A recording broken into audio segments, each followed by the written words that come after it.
So, ceremony 50, 2 nights ago. It's now Friday, the 1st of September, so we've got ceremony 51 tonight, which will be the arcana for the group before they leave tomorrow. I'll be staying, obviously, for the next 3 weeks, next 2 weeks. And I thought about it, I want to do another week more because I just thought it's a nice way to round off the journey, really, at this stage. Not spending any more money on Aya for a while, or if at all. And I thought yesterday that the next 2 weeks, where I would be finishing, which is paid for, would take me up to 57 ceremonies. And I thought, well, I might as well do 59 or 60 actually, and carry me. And then I've done every one.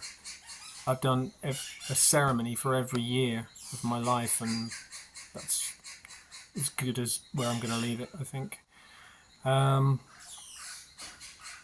Maestro, I had a chat with Maestro yesterday. Told him some of the things that happened in the 50th ceremony, which was very pleasant. So I'll just say that first because it's the most important, because I don't really know why. But instead of going in sequence, I'll just say this part because after the second cup, which I didn't really have much of, because again, everything was late. First cup, half a cup, was nothing happened. 2.5, which was fine by me, because the group's still a little bit chaotic, up and down, in and out the doors a lot, with vomiting and feeling uncomfortable, whatever's going on. Antonio and Lady were busy again, taking people up and down. So you can't concentrate under that environment in such a small maloka with 8 people in it, when there's that much movement and people not being relaxed. So I just sort of observed it with a grin, just, oh well, I just hope people are okay, and trying to get a feel. There wasn't so much fear this time, it was a bit more relaxed.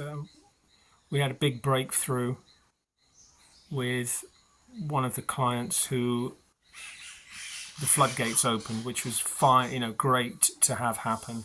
She bawled really intensely for an hour, a bit like the guy at the last one, but not as bad. But there was a palpable sense of relief after that. And when I spoke to her yesterday morning, she said, yeah, it felt really good after. And I said, I was really pleased for you because, it was just obviously such a massive emotional blockage, because she sits upright all night with a bucket in her lap, like she's just paranoid that vomit's just going to be out of control and come any second, instead of just relaxing and, just letting it happen. So anyway, she got that out of her system, which was fine. And so after that, the second half was a lot better as people started to relax. And then I started to, because after that, Maestro offered the second cup. I said yeah immediately, because nothing really was happening for me. I could feel it a little bit, but again, I just couldn't, glad I wasn't going to go into sort of astral space with the chaos going on. Relative, it's not bad, but it's just enough to distract you. And people like Mapacho, because everyone had Mapacho this time, given out. Never happened before. Which consequently, at one point, made me really struggle to breathe. I couldn't catch my breath. It's just, when you're on ayahuasca, sometimes Mapacho is really, oh God, I just can't catch my breath. It was really difficult. So what happened then? Yeah, basically, right as we were offered the second cup, and Maestro came over to me and said, how are you? I said, yeah, really good, I'm fine. Yeah, I'll have another cup. And as soon as I said it, like what happened to another guy, the first one started to come on. I thought, here we go, possible trap again, and I don't want to be up late. Although I didn't have any bodily discomfort at all. I just had a bit of a sip of the second one and left the rest of it, because I thought I don't want to be up late again, especially after Monday, which was really unpleasant. But I didn't.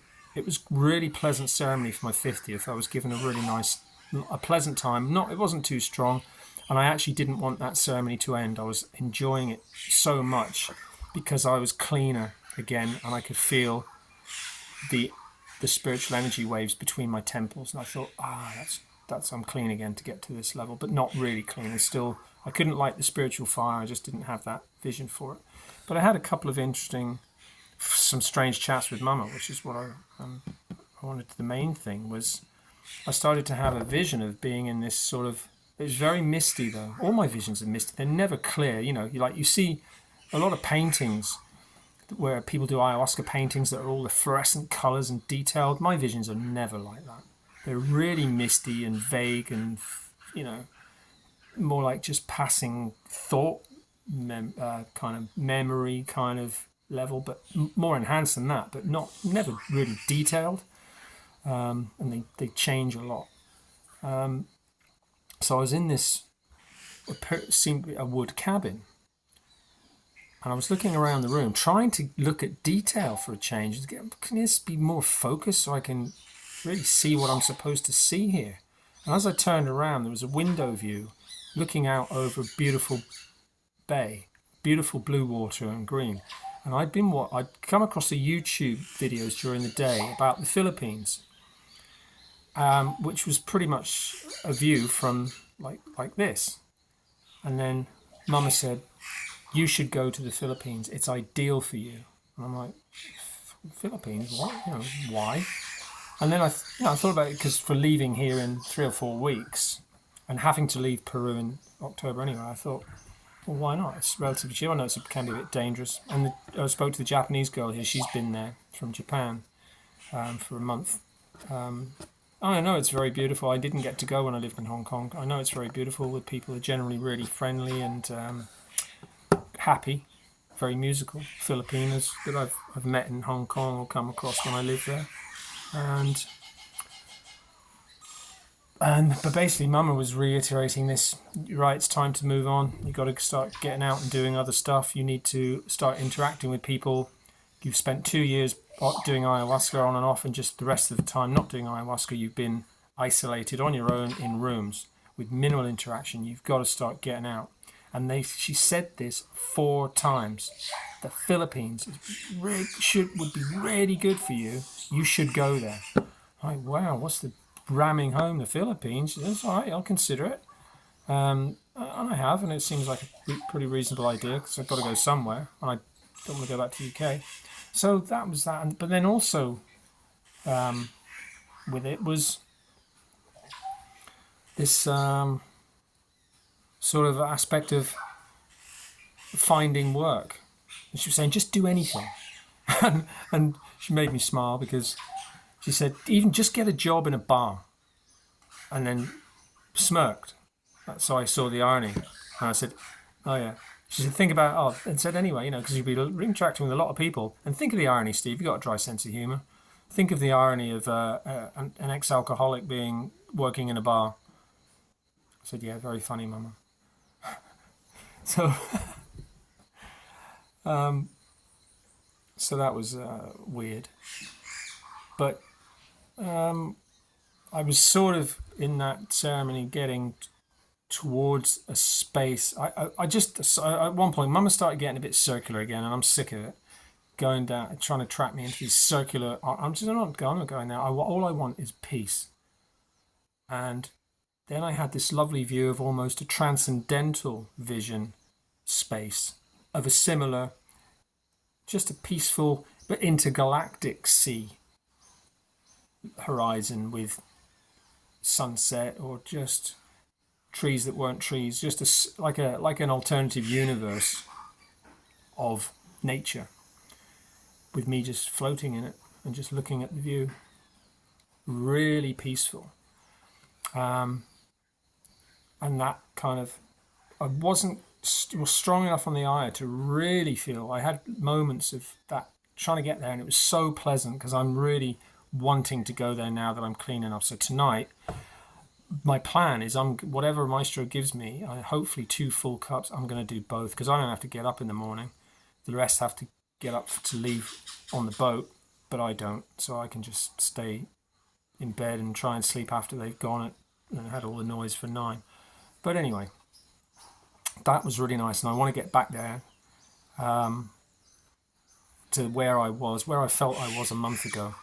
when I was really clean and got given the spiritual fire, and I felt great during the day. But I'm also a little bit kind of I just run its course. You know, I'm sick of not having clear instructions, except for go to the Philippines, which but I mean, having clear instructions on the 2 year journey with it bouncing between, oh, we're going to do great things, as if like you're on this sort of special path for learning more about the plant medicines and doing dietas for 6 months or a year. But, and now we possibly got COVID coming along in October, according to that Alex Jones article. And obviously, where are you going to be anywhere with that? Where you're not going to get caught with either some fucking mandatory bollocks regarding travel, etc. The Philippines is pretty harsh, but anyway, I don't know. I'm still going to wait and see what happens, because you never know. You just don't know. Things change in ayahuasca. Mama talks to you about completely different stuff. What she says one week is then blown out of the water with something else 2 weeks later, and this is what's driving me nuts, because there's just no consistency. Nothing's clear. Everything's changeable. Everything's contradictory from time to time, and I'm just sick of it. And I'm just don't know where I am anymore. And now, so I'm just overall. I mean, just in general, practical day-to-day living. So I'm just gonna. I don't know. That's the problem. I'm taking the Philippines thing on board. There's plenty of worse places, and it's a really good. It is a good option in principle, disregardless of Mama's stressing it. It just hadn't occurred to me myself. But we'll see. She kept saying, great snorkeling, lovely beaches, snorkeling, diving, and she said, just go and find your potential. There's this teaching, you've got to do something. And then another 4 times was reiterated with no explanation. She said, time's running out, whatever the fuck that means, if it means anything. Because this is the problem. When stuff, if there's no clear advice or content in any way, shape or form, or everything's vague, contradictory, and because they're gonna, when you ask about it, they'll just say, "Oh, that information's not for you." It's which is interesting in itself, because that is another way that struck me as an interesting way to think about the human biological machine. That it can be programmed through brainwashing, etc. But obviously, Mama Ayahuasca reprograms it to get rid of trauma, or really help trauma. And I had the idea that, because when some images come in and then she won't explain them, like what does that mean, or you ask a specific question, or she ignores you, or doesn't answer it, or has even lied about, or just made stuff up, and then I've caught her out, and I've caught her out a couple of times, like asking people's names that she should know, but people who are in the retreat, who she's been with ceremony with. How can you not know their name if you're like a supreme consciousness that tells other people and has me that she's everywhere, like this, omniscient presence, and it's just like I'm just it's got to be consistency for me, otherwise, and because there's always an excuse as well. Oh, you just got to have faith. I have got faith in terms of the power of ayahuasca as the medicine and the transcendental links, and accepting that might just be how it works.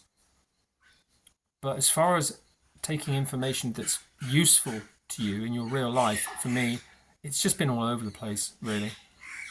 I've got so many conflicting messages, and when you're under ayahuasca, hints of things that are going to happen, like the cataclysm that's coming, which could mean the bioweapon, cataclysm, but no indication of time scale. Possibly, natural disasters. But what was interesting, I'm going to put this out there this time. I would have kept this kind of thing to myself before, but I'm going to put it out there now, because I don't think it matters a fuck, really. Because whatever's going to happen is going to happen, like in life. So you may as well, so that part of just living for today and living in the moment, if you're in that position, and trying not to stress about the future, because it's unwritten. Same as the past doesn't exist, it's just a memory, or lots of memories.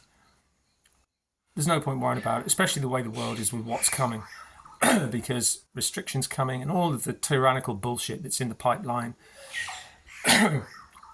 starting big time, possibly in October, with a new pandemic, masks supposedly already printing all the signage all over again.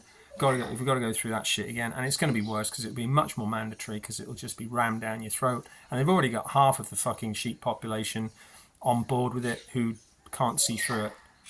You know, despite all the science, the proper science that's been done about the situation.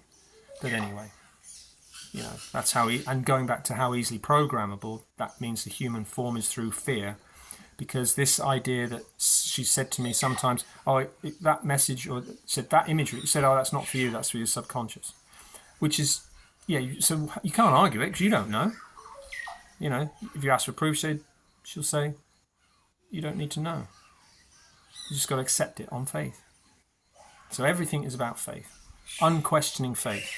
Which, of course, grinds on me a little bit because obviously I hate any form of totalitarianism or hierarchy of power, even in a transcendental world, because it goes against that whole you're a sovereign part, you're a sovereign spirit, which is what they're trying to teach you in many ways in ayahuasca, to have that separation, the awareness of the separation of the physical body, which is just a very complicated biomachine, that you're here for this bizarre test process to go through tests in life to become the better person, which is your spiritual growth, to handle the burdens that you've been given as best as you can.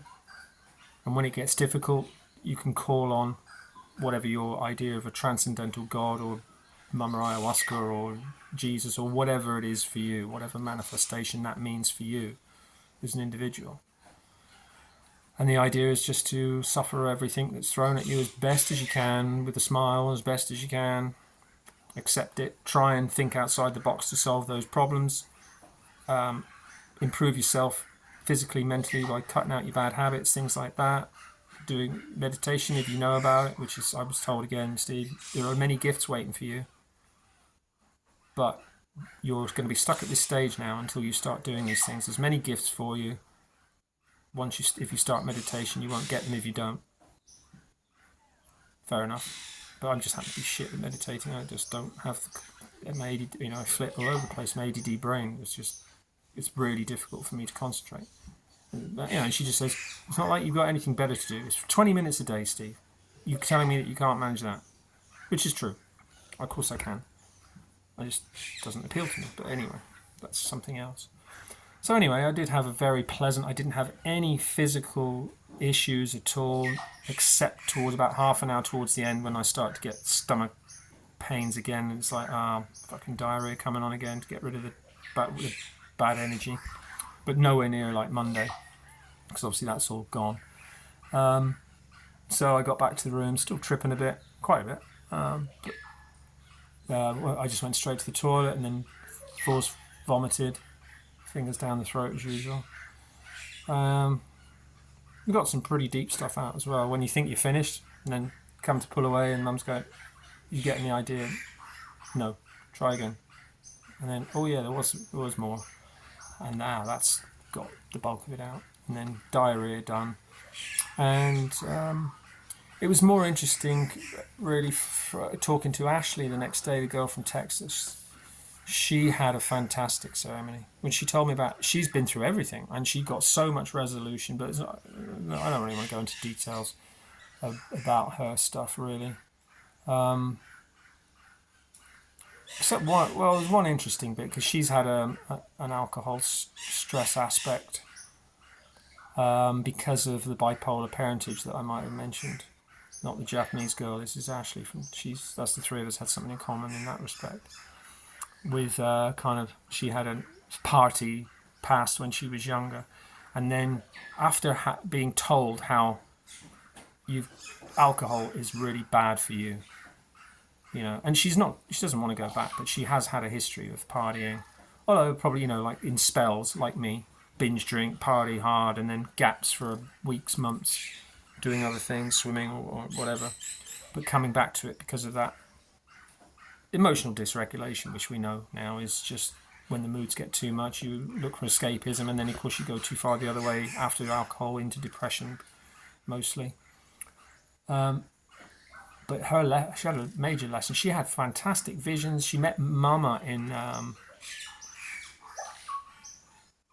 no, that was the other girl who cried a lot. That was interesting too. She actually met Mama with the happy Indio face. I said, oh, that's the second time Helena had that. This happy Indio face that made her laugh and was really happy. So she had that same manifestation of her introduction to Mama on that ceremony, after or during or before, whenever. Her big vomit, her big emotional purging. But Ashley had all sorts of stuff, just really massively clear visions out into space kind of thing, because she's done quite a lot of DMT, but she said ayahuasca was much more naturally spiritual, and obviously it's slowed down because DMT's supposedly just rocket ship to the center of the universe, 15 minutes, bang, and then you come back and you can't remember anything because it was just so overwhelming. Great when you're in it, but it's too much. You can't remember it when you come out, and obviously that's the supposed reason why ayahuasca was given to humans, to slow that process down so that they could interpret it better and get more from it. So she had a wonderful ceremony, but the interesting thing, she said the next morning, she was still awake till 7 a.m, and then she started looking at her phone and deleting a lot of stuff to save space, and she came across a lot of her tweets that were taking up space, but she read quite a lot of them, and a lot of them had been sent when she was drunk, and they were venomous, vicious, just nasty. And so for her to read them after having the lesson on why alcohol is so bad and so negative and just so horrible in so many ways, and then having had that lesson and then finding those texts, that's not a coincidence, is it? So that really hammered it home, and she's not interested anyway, and those people that were involved, she's not. So this about this changing your social group. For people who are still in that world, you've got to shed it. Those people that were going to potentially drag you back into that environment, because essentially it's they're just doing what they've always known to do, and it's selfish as a consideration anyway for people who have had serious issues with it, just for the sake of going back to the association with the person who's changed and thinking that you haven't, but they have, and not either respecting that and just trying to drag them back into a circle. So you're always at risk by having those circles if you go back to them, and that's why I don't have any contact with people that I've known pretty much all of my life back in the UK, because they're still in that space of drinking and smoking pot, which is fine if that's their choice. But there's the hypocrisy side of it, saying, wow, you don't realise how jealous some people are about you being able to do ayahuasca. It's like, there's nothing to fucking stop you doing it. If you changed your behaviour, if you're so full of that ideal of, we're spiritual people, but we still drink and smoke pot. Sorry, it doesn't work like that, because you're choosing. It's a narcissistic self-specialist view. I'm spiritual, but without going and proving it and doing the work. So it's hypocrisy, and it's narcissistic, because you're just spouting the shit that you like to believe about yourself. It's not knowing, it's not walking the path.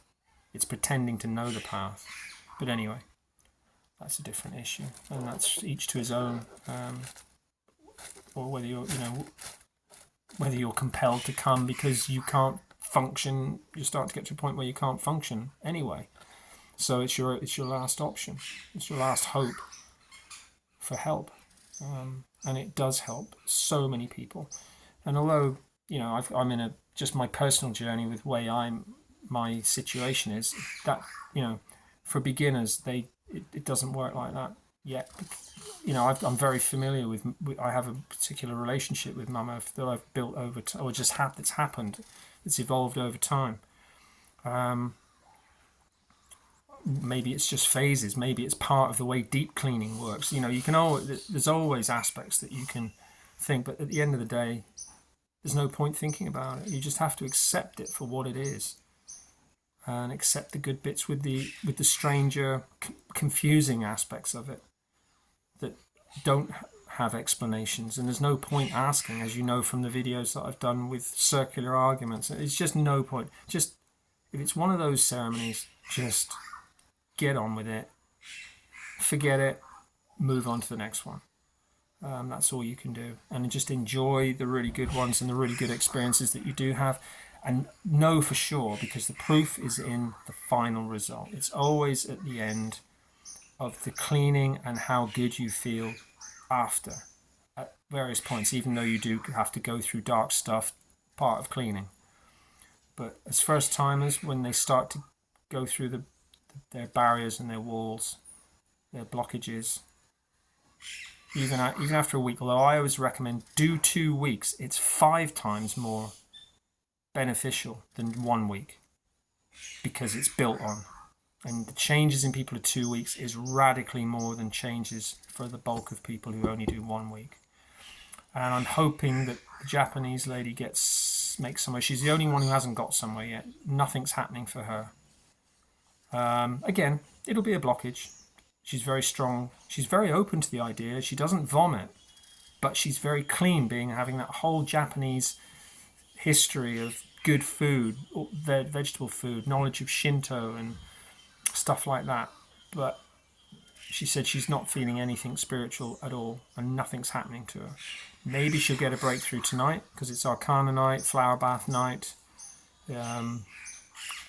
And I hope so, because it's her last chance. And because if something doesn't happen for someone and they've come for a week, they're probably not going to come back again. You know.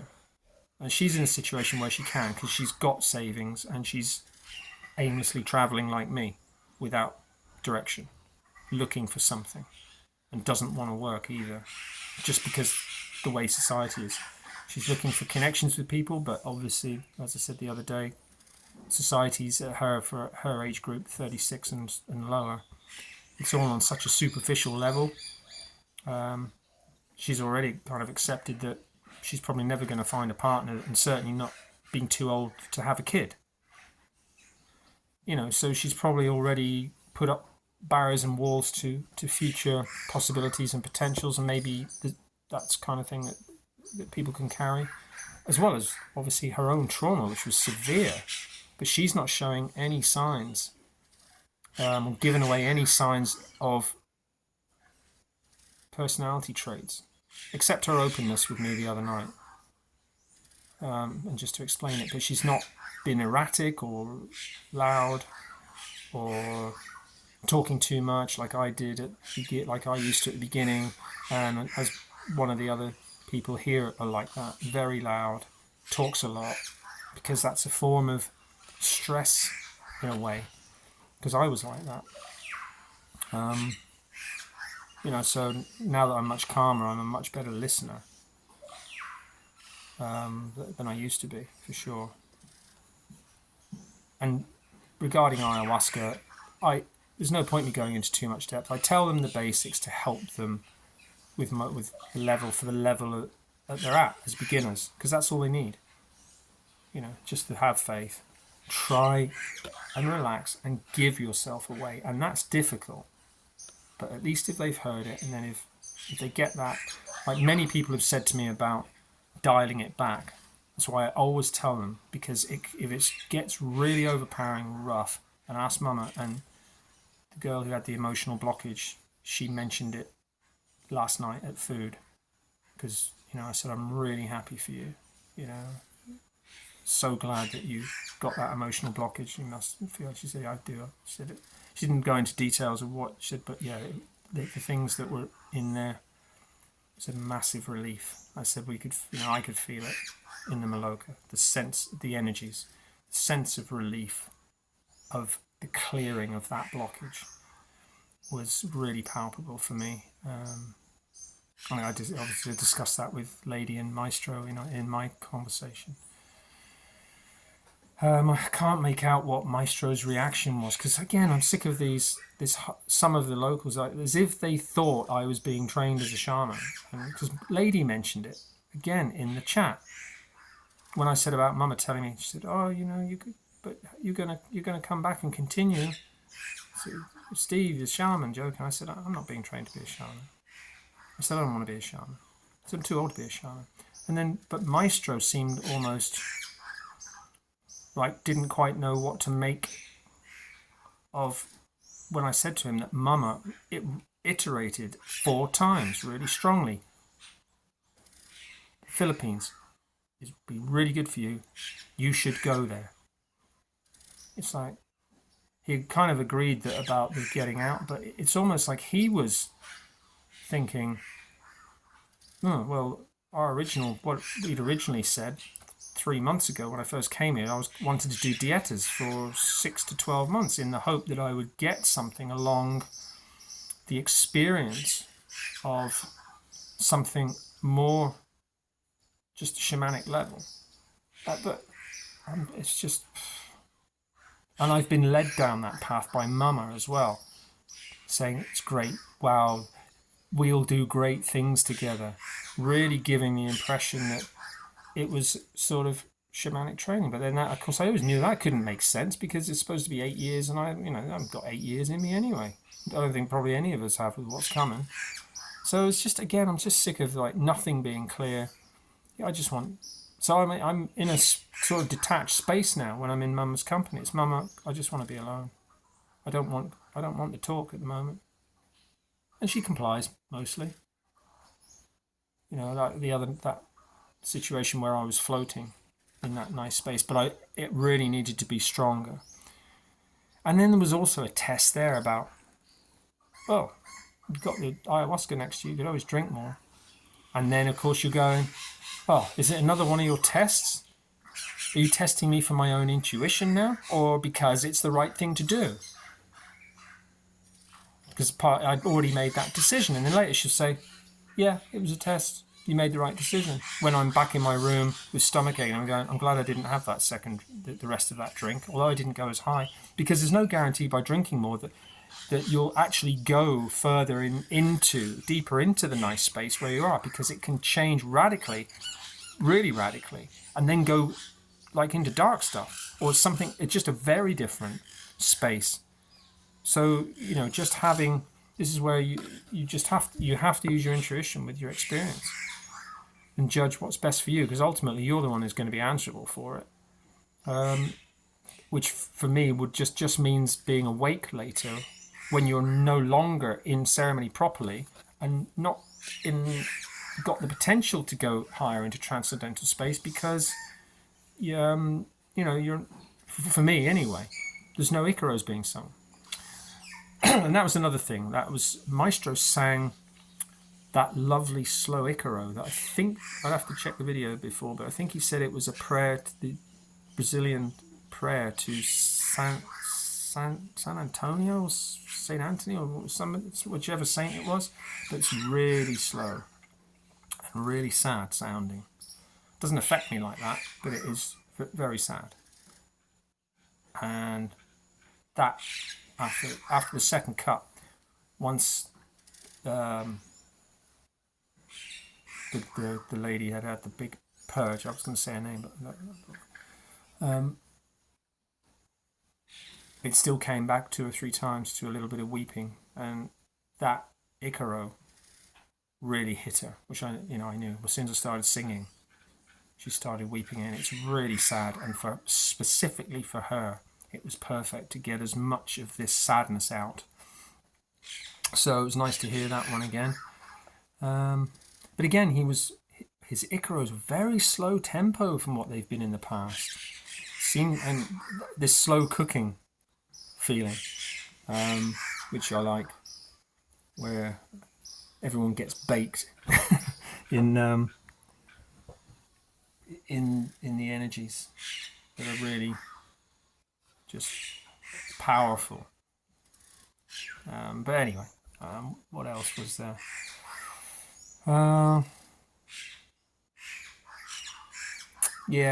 Josh was made me feel a little uncomfortable, because he was trying to, when the woman was heavily crying, I understand it as the owner, but he sat in front of me. And I sometimes then, because sometimes, as I've mentioned, you can feel different people's energies. And sometimes Josh's energy can feel uncomfortable for me, whatever's going on in him.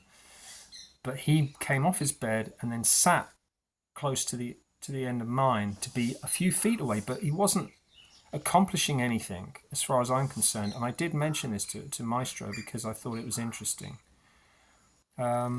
because it made me uncomfortable, because he sat there for a long time, but he couldn't. You're not supposed to interact, if you're a client on ayahuasca, with other clients physically.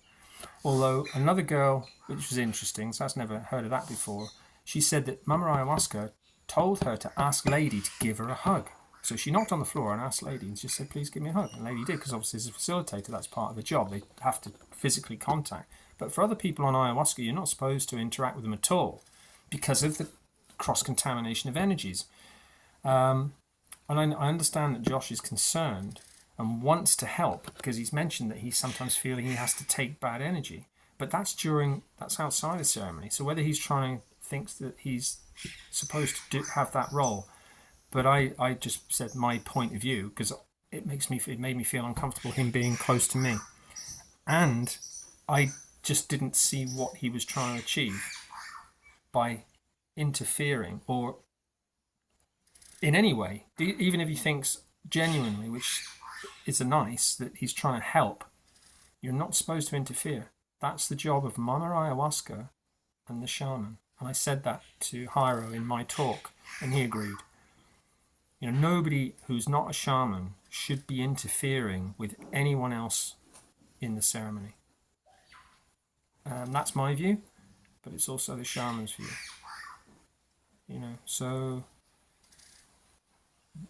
if I had been coming up more, it would have been really irritating for me, unless I'd have got kicked right into space, because I still had to put my earplugs in at some point, because even the first 2 hours where nothing was happening for me, because this lady is sitting upright with her bucket, it's always like a lot of breathing and just these noises of stress and discomfort, instead of just putting the bucket to the side and trying to relax, lie down. Then you'll know when the vomit's coming. You'll be given enough warning to be able to just lean over and get your bucket. And we had a full moon. You can see perfectly well. It's not like pitch black where you don't know where your bucket is. It's right next to your hand anyway, where you put it before the candles go out. But anyway, so just a few things on that, really. So I put my headphones in, my earplugs in, and which sort of help enough, because you can still hear the Icaros, and you're still going to get affected by them because it's energy, bringing energy in. But it just helped to block out other people's noises, like odd breathing noises and stuff like that, that become a focus for people who suffer from irritability, like me, and also Ashley is the same. She's the same with either people snoring and very sensitive to energies because of her history of DMT and low mood. She can feel energies too during the day. If you're on or after DMT or other, like mushrooms or something. There's the hypersensitivity thing, but with ayahuasca and dietas specifically, you feel energy. No question about that. I don't see it. That's again why I'm just like, I've got no spiritual gifts that are coming. That's what it seems. So I just don't see a continued future now, which and it's got to go at some point. There's no point running out of money and getting to that point. So, but you never know on this path. The path's open. You just don't know. Well, everyone's path in the future is open. You never know what's down the pipeline. You never know what's around the corner, coming tomorrow, later in the day. Anything can happen, and I know that. But you just do have to go with your gut instinct sometimes, and I pretty much made my mind up that this was going to be my last 3 week session, although I probably will extend it for another week just because there's another 3 ceremonies that will kick me over the 60 mark. Might only do 2 to actually take me to 59, and then I'll have done 1 ceremony for every year. And I think that's a good place to, because how long can you go on a journey? You know, it costs this kind of money. When you're going to have to go back into the real world at some point anyway. So, and I do have to leave in October before the visa runs out, unless I decided to completely stay and just continue doing ayahuasca and actually overstay my visa. Because if I go in October, I won't be able to come back in until January in the new year. Because I'll have had my 6 months per year visa limit.